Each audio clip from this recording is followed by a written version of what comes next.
And in the 50s, 60s, 70s, you meet, I mean, everybody was here at the pool, like Mick Jagger or Sting or very well-known actress and fashion people. What was the story here behind this pool? The paradise was created by my parents in the early 50s, and they were staying next door to the Hotel du Cap, and I think they were walking around and they saw this piece of land that they bought in, I don't know, 52 or 53. I started taking pictures perhaps when I was 7 years old. I had a little Brownie camera, and then when I was about 10 years old, my father gave me his first Leica, and then from then on I had all the M's, and I had also a Leica CL, which I liked, was a small Leica, which I took a lot of pictures with.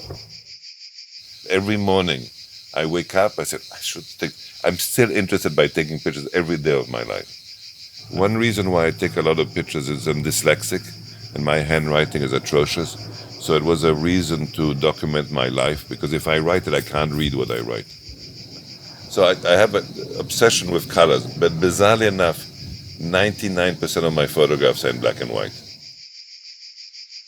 Tell us more about the story behind this LimoLand. This little guy here was called Mr. Limo.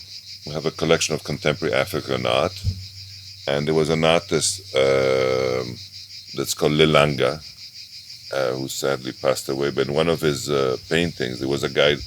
There was this little man, so I cut it out, and I bought the rights from him and the family to use it on whatever I want to use it.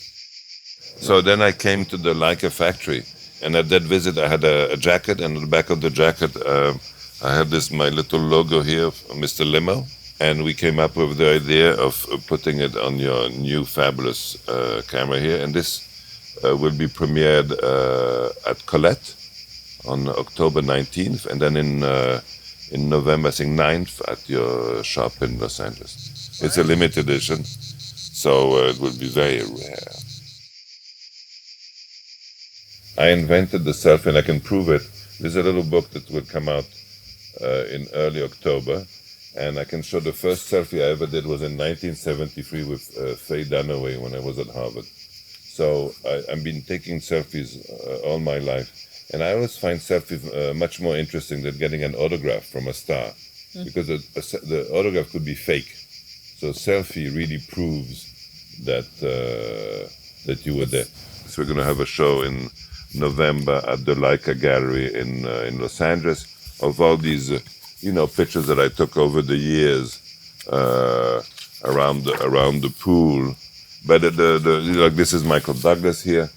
But the interesting thing about this book is that 100% of the book was just taken in a place that's smaller than a tennis court.